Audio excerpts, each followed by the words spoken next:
السلام علیکم دوستو، آر جی اردو اسٹوری میں خوش آمدید۔ پیارے دوستو، کسی گاؤں میں ایک کسان رہتا تھا۔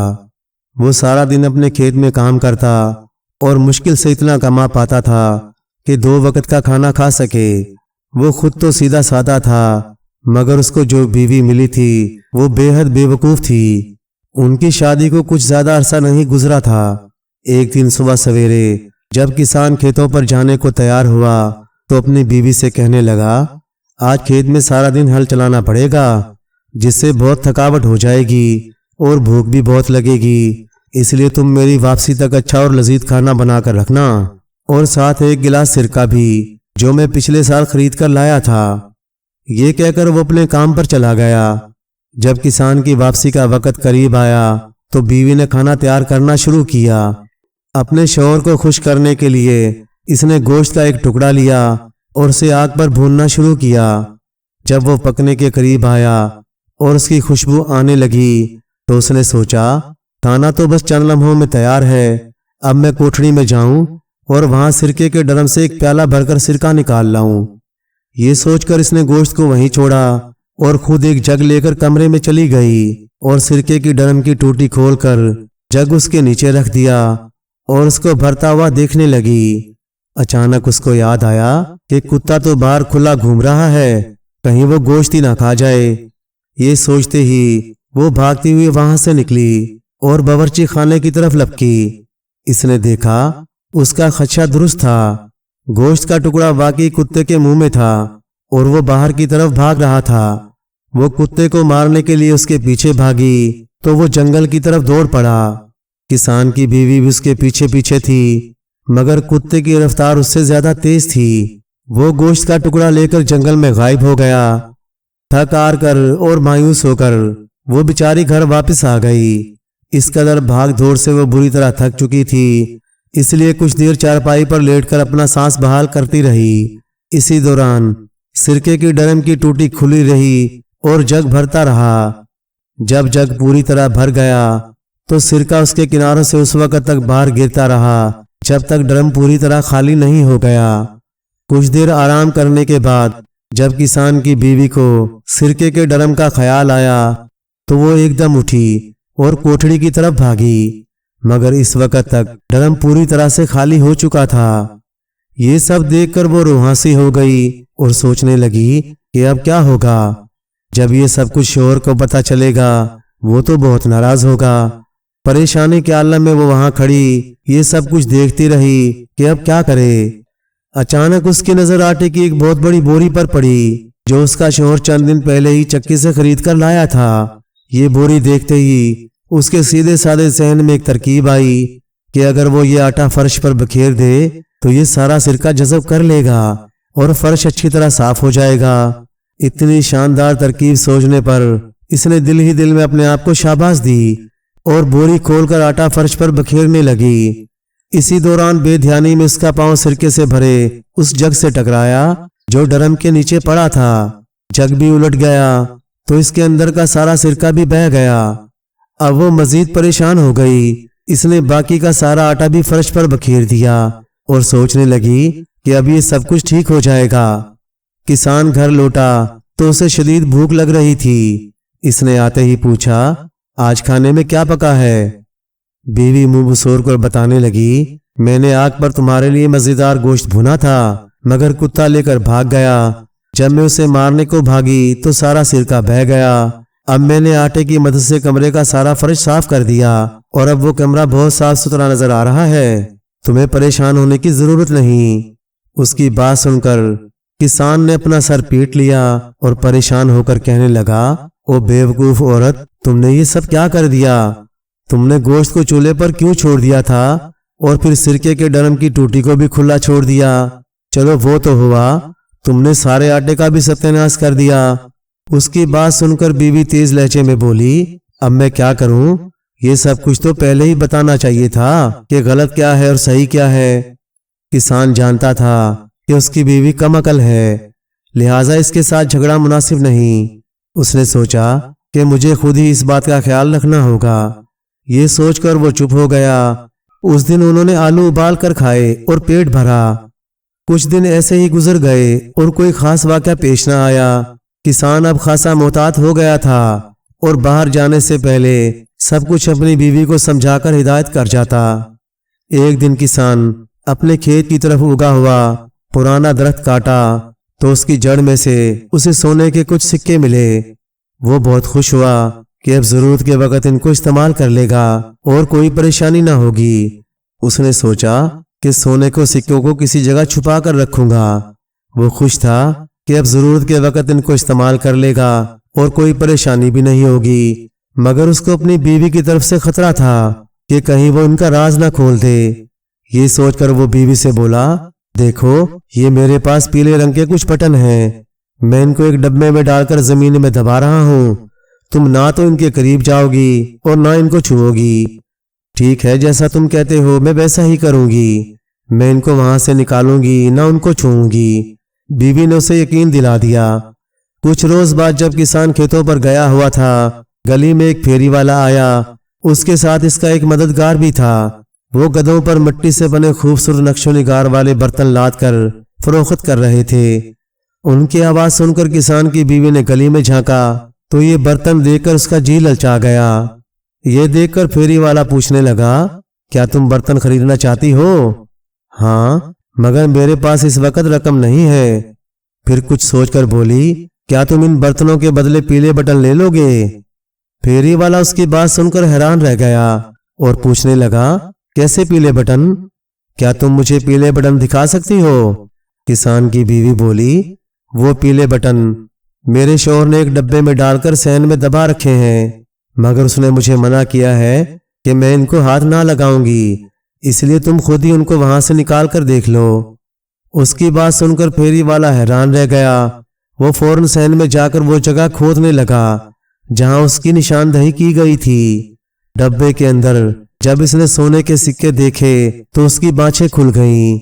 سارے سکے سمیٹ کر جیب میں ڈالے اور اس کے بدلے کسان کی بیوی کو اپنے سارے مٹی کے برتن دے کر اپنے ساتھی کے ساتھ فوراً وہاں سے 9-2-11 ہو گیا۔ وہ سمجھ گیا کہ یہ عورت اعلیٰ درجے کی احمق ہے، جسے پیلے بٹنوں اور سونے کے سکوں کا فرق بھی نہیں معلوم۔ دوسری طرف کسان کی بیوی یہ سارے برتن حاصل کر کے بہت خوش تھی۔ وہ سمجھ رہی تھی کہ اس نے پھیری والے کو لوٹ لیا ہے اور چند پیلے بٹنوں کے بدلے اتنے سارے برتن خرید لیے۔ خوشی خوشی اس نے وہ سارے برتن گھر میں ادھر ادھر سجا دیے۔ تھوڑی دیر بعد جب کسان دوپہر کا کھانا کھانے کے لیے آیا تو گھر میں اتنے سارے نئے برتن دیکھ کر چونک گیا اور حیرت سے بولا، ارے یہ سب برتن کہاں سے آئے؟ بیوی مسکراتے ہوئے بولی، دیکھو کتنے خوبصورت برتن ہیں، یہ سب میں نے تمہارے ان فضول پیلے بٹنوں کے بدلے خریدے ہیں۔ کسان پریشان ہو کر چلا اٹھا، جب میں نے تمہیں منع کیا تھا انہیں ہاتھ نہیں لگانا تو پھر تم نے انہیں وہاں سے کیوں نکالا جہاں میں نے انہیں دبایا تھا؟ میں نے انہیں وہاں سے نہیں نکالا، میں نے تمہاری پوری بات مانی۔ تم نے مجھے ان کو چھونے سے منع کیا تھا، اس لیے میں نے انہیں ہاتھ بھی نہیں لگایا، میں نے تو صرف جگہ بتائی تھی، پھیری والے نے خود ہی کھود کر نکال لیے۔ بیوی نے پوری وضاحت سے بات بتائی۔ او بیوقوف عورت، کسان غصے سے اپنے بال نوچنے لگا، تم نے وہ جگہ اسے بتائی ہی کیوں؟ تم نے مجھے اس بات سے تو منع نہیں کیا تھا۔ بیوی معصوم منہ بنا کر بولی۔ کسان اپنا سر پیٹنے اور دیواروں سے ٹکرانے لگا۔ ارے بیوقوف، وہ سارے پیلے بٹن سونے کے سکے تھے، تم نے یہ کیا کر دیا؟ بیوی بولی، یہ تو تمہیں پہلے بتانا چاہیے تھا نا، اب یہ تمہاری غلطی ہے۔ وہ منہ بنا کر بولی۔ کسان کچھ دیر غصے میں چلاتا رہا اور اسی دوران بیوی کھڑی منہ بسورتی رہی۔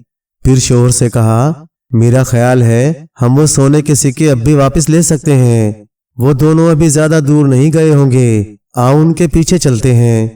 بیوی کی بات سن کر کسان بھی کچھ سوچنے لگا اور پھر بولا، ہاں ہم کوشش تو کر ہی سکتے ہیں، مگر اپنے ساتھ کچھ لڈو ضرور لے لینا تاکہ اگر راستے میں بھوک لگے تو وہ ہم کھا لیں۔ بیوی نے ایک ٹوکری میں 2 لڈو رکھ لیے اور دونوں گھر سے نکل کر اس طرف چل پڑے جس طرف پھیری والا گیا تھا۔ وہ راستہ جنگل کی طرف جاتا تھا۔ کسان تیز چلتا تھا مگر اس کی بیوی کی رفتار دھیمی تھی، اس لیے وہ بار بار پیچھے رہ جاتی تھی۔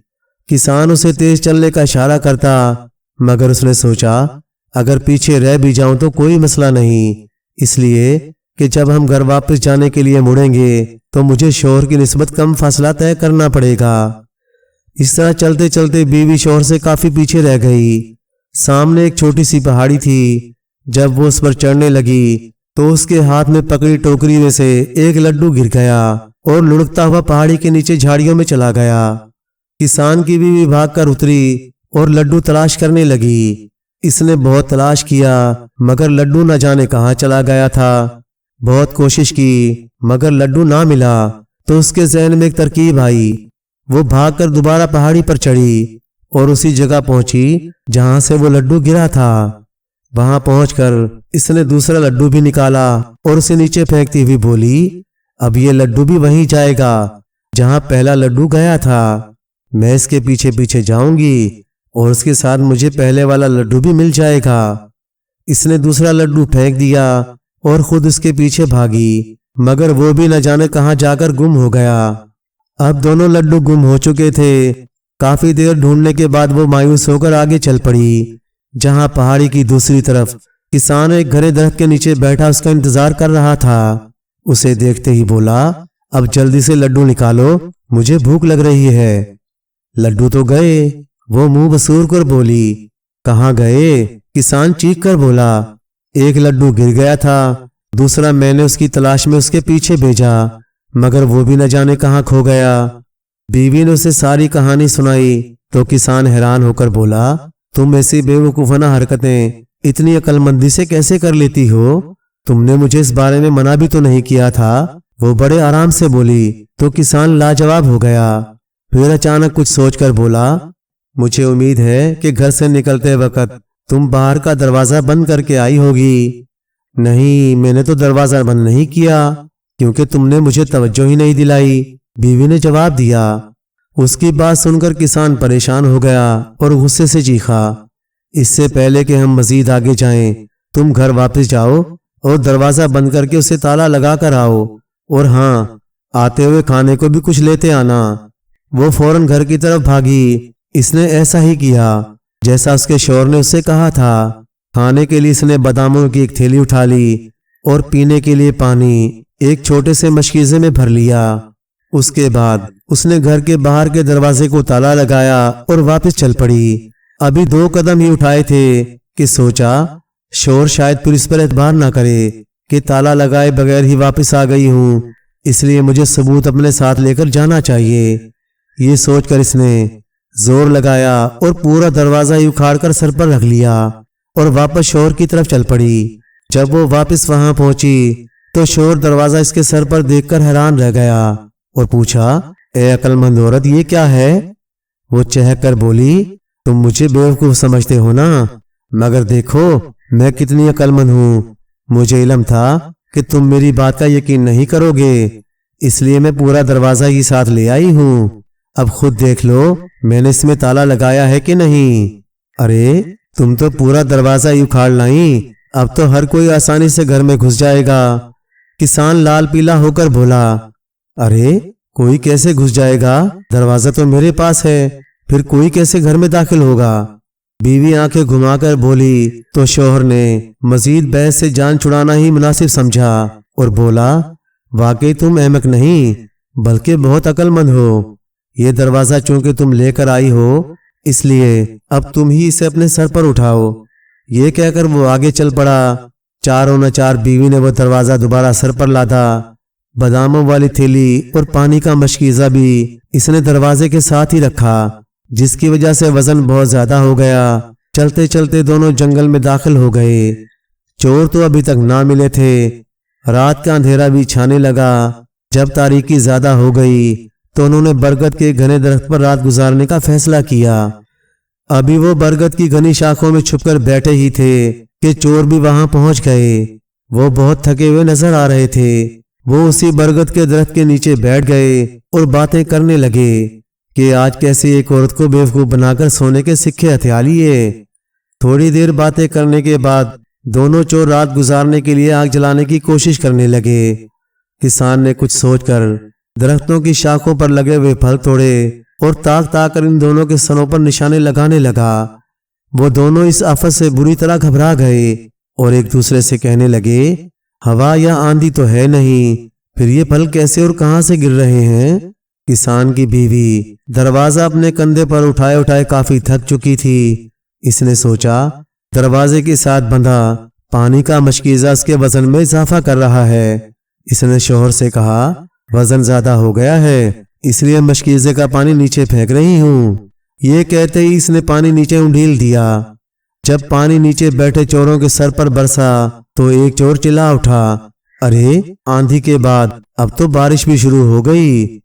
اگلے ہی لمحے بیوی نے محسوس کیا کہ پانی نیچے انڈیلنے کے باوجود دروازہ تو ابھی تک ویسا ہی وزنی ہے، تو وہ پھر شوہر سے کہنے لگی، اب میں بادام بھی نیچے پھینک رہی ہوں، اب میں ان کا بوجھ برداشت نہیں کر سکتی۔ پھر اس سے پہلے کہ شوہر کوئی جواب دیتا، اس نے باداموں سے بھری پوری تھیلی نیچے الٹ دی۔ جو ہی وہ سارے بادام نیچے بیٹھے چوروں کے سر پر برسے تو وہ چیخ اٹھے، ارے اب تو اولے بھی برسنا شروع ہو گئے، چلو کہیں اور بھاگ چلیں۔ پانی اور بادام نیچے پھینکنے کے باوجود بھی جب دروازے کا وزن کم نہ ہوا تو وہ سمجھ گئی کہ دروازہ بھی بہت وزنی ہے۔ دروازہ اب اسے سنبھالا نہیں جا رہا تھا، وہ اس کے ہاتھ سے پھسلنے لگا۔ وہ شوہر سے کہنے لگی، لو جی اب دروازہ بھی چلا۔ یہ کہتے ہوئے اس نے دروازہ چھوڑ دیا، جو سیدھا جا کر چوروں کے سر پر گرا۔ ارے مر گئے۔ اب وہ دونوں ایک ساتھ چلائے اور پھر یہ دیکھے بغیر کہ کیا چیز سر پر گری ہے، سر پر پاؤں رکھ کر بھاگے اور کہتے جا رہے تھے، پہلے آندھی آئی، پھر بارش ہوئی، پھر اولے برسے اور اب تو آسمان ہی سر پر آ پڑا۔ بھاگتے ہوئے چور اپنا سارا سامان وہیں چھوڑ گئے۔ ان کو بھاگتا دیکھ کر کسان اور اس کی بیوی دونوں درخت سے نیچے اترے۔ چوروں کے سامان سے ان کو اپنے سونے کے سارے سکے واپس مل گئے۔ انہوں نے چوروں کا سارا سامان اٹھایا اور گھر کی طرف واپس چل پڑے۔ پیارے دوستو، ایک قصبے میں 4 ایسے نوجوان رہتے تھے جو بے سروپا اور حیرت انگیز قصے سنانے میں مشہور تھے۔ ایک روز انہوں نے قصبے کے سرائے میں ایک اجنبی کو جاتے دیکھا جو بہت عمدہ اور قیمتی لباس پہنے ہوئے تھا۔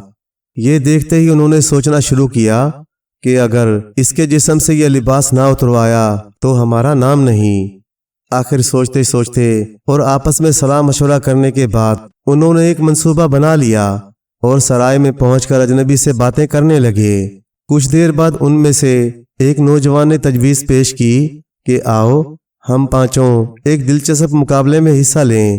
ہم پانچوں میں سے ہر کوئی اپنی زندگی کا ایک عجیب و غریب واقعہ سنائے، لیکن اس کی سچائی پر کوئی شبہ نہ کرے، اور اگر کسی نے اشارتاً بھی کہہ دیا کہ بات من گھڑت، جھوٹ یا غلط معلوم ہوتی ہے تو واقعہ سنانے والے کو غلام تسلیم کیا جائے گا۔ اجنبی مسافر نے بھی دلچسپی لیتے ہوئے اس تجویز کی حمایت کر دی۔ چاروں نوجوان ایک دوسرے کو ٹیڑھی آنکھوں سے دیکھ کر مسکرانے لگے کہ نئی چڑیا جال میں پھنس گئی ہے۔ ان کے وہم و گمان میں بھی یہ بات نہیں آ سکتی تھی کہ کوئی اور بھی بے سروپا باتیں سنانے میں ماہر ہو سکتا ہے۔ اگر ایسا ہو بھی تو کیا ضروری ہے کہ وہ اس بات کو جھٹلائیں؟ اس کے برعکس وہ جانتے تھے کہ ہمارے قصے اتنے عجیب ہوں گے کہ مسافر ان کو سچ نہ سمجھتے ہوئے ضرور اپنے خیال کا اظہار کرے گا اور بے دھیانی میں کہہ دے گا کہ یہ بات تو جھوٹ ہے۔ دراصل اجنبی کو غلام بنانا اس کا مقصد نہیں تھا، وہ تو اس کے قیمتی کپڑے اتروانا چاہتے تھے، کیونکہ یہ مانی ہوئی بات ہے کہ غلام کی ہر چیز آقا کی ملکیت ہوتی ہے۔ انہوں نے سرائے کے مالک کو بلوا کر اس معاملے میں گواہ بنا لیا۔ ایک نوجوان نے قصہ شروع کیا، میری پیدائش سے پہلے کا ذکر ہے کہ میری ماں نے میرے باپ سے کہا، گھر کے سامنے لگے ہوئے درخت میں سے کچھ بیر توڑ دو، لیکن باپ نے جواب دیا کہ درخت بہت اونچا ہے اور اس پر چڑھنا مشکل ہے، اس کے علاوہ درخت میں کانٹے بھی بہت ہیں۔ ماں نے اپنے بڑے بیٹوں سے کہا، مگر انہوں نے بھی یہی جواب دیا۔ میں اپنی ماں کو مایوس نہیں کرنا چاہتا تھا، اس لیے میں سب کی آنکھ بچا کر چپکے سے درخت پر چڑھ گیا، جھولی بھر کر بیر توڑ لایا اور انہیں ایک ٹوکری میں ڈال کر باورچی خانے میں رکھ دیا۔ سب حیران تھے کہ یہ کہاں سے آ گئے، لیکن میری ماں بہت خوش ہوئی اور میں بھی یہی چاہتا تھا۔ نوجوان نے قصہ ختم کر کے اجنبی کی طرف اس خیال سے دیکھا کہ وہ ضرور کوئی اعتراض کرے گا، لیکن وہ اسی طرح سر ہلاتا رہا جیسے وہ کوئی غیر معمولی بات نہیں تھی۔ آخر دوسرے نوجوان نے اپنا قصہ شروع کیا اور وہ بولا، مجھے پیدا ہوئے صرف 1 ہفتہ گزرا تھا کہ میں ٹہلتا ٹہلتا باغ کی طرف چلا گیا۔ وہاں میں نے کھجور کا ایک درخت دیکھا جو بہت ساری کھجوروں سے لدا ہوا تھا۔ میں نے فوراً لنگوٹ کسا اور اوپر چڑھ کر کھجوریں کھانے لگا اور سب کھا گیا، کیونکہ میں کئی دن سے بھوکا تھا۔ اسی لیے دوڑ کر میں گاؤں گیا اور سیڑھی اٹھا لایا تاکہ اس کی مدد سے میں نیچے اتر سکوں۔ اگر اتفاق سے سیڑھی نہ ملتی تو شاید میں ابھی تک درخت پر لٹکا ہوا ہوتا۔ اپنی کہانی سنانے کے بعد اس نے بھی مسافر کی طرف دیکھا، مگر وہ پہلے کی طرح سر ہلا کر اس کی سچائی کو تسلیم کر رہا تھا۔ آخر تیسرے نوجوان نے اپنا قصہ شروع کیا اور وہ کہنے لگا، میرے بڑھاپے کا ذکر ہے، یعنی جب میری عمر 1 سال تھی، میں نے جنگل میں ایک خرگوش کو بھاگتے دیکھا جو ہرن سے زیادہ تیز دوڑ رہا تھا۔ میں نے اس کا پیچھا کیا۔ وہ گھنی جھاڑیوں میں چھپ جانا چاہتا تھا، لیکن میں نے ہاتھ بڑھا کر اس کا کان پکڑ لیا اور اپنے گاؤں کی طرف لے چلا۔ راستے میں پلٹ کر جو میں نے دیکھا تو وہ خرگوش نہیں بلکہ شیر تھا۔ اس نے مجھے نگلنے کے لیے اپنا منہ کھولا تو مجھے غصہ آ گیا۔ میں نے گھوسا مار کر اس کا جبڑا توڑ دیا اور پسلیاں تک چور چور کر دی۔ تب وہ مجھ سے معافی مانگنے لگا اور میں نے ترس کھا کر اسے چھوڑ دیا۔ وہ سیدھا جنگل کی طرف بھاگ گیا، لیکن گھبراہٹ میں اپنا جبڑا وہیں بھول گیا جو اب تک میرے پاس ہے۔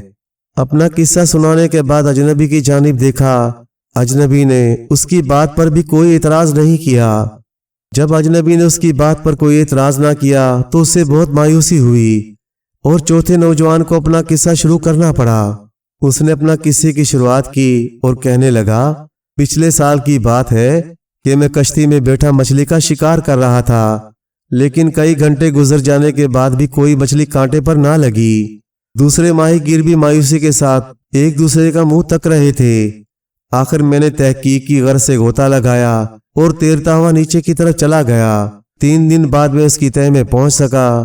وہاں میں نے دیکھا کہ پہاڑ کے برابر ایک بہت بڑی مچھلی بیٹھی ہے۔ وہ تمام چھوٹی مچھلیوں کو نگل رہی تھی۔ میں باقاعدہ اس سے کشتی لڑنے لگا۔ اس کے ہاتھ پاؤں نہیں تھے، صرف دم کام کر رہی تھی، اس لیے میں نے اپنے چاروں ہاتھ پاؤں سے اس پر قابو پا لیا اور اس کے ٹکڑے ٹکڑے کر دیے۔ اس دھینگا مستی میں مجھے پسینہ آ گیا، لیکن ہوا کے جھونکے اسے جلدی خشک کرنے لگے۔ میں 3 دن سے بھوکا تھا، اس لیے میں نے ساری مچھلی کے پارچے بنائے اور وہیں آگ سلگا کر انہیں بھون ڈالا اور میں چٹ کر گیا۔ پھر تیر کر اوپر سطح پر آیا اور ماہی گیروں کو سارا ماجرا سنا کر اپنے گھر چلا گیا۔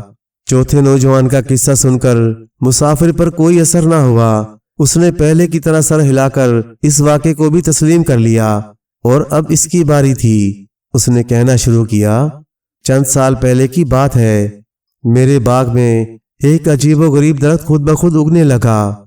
اس کی 4 شاخیں تھی، لیکن پتا کوئی نہیں تھا۔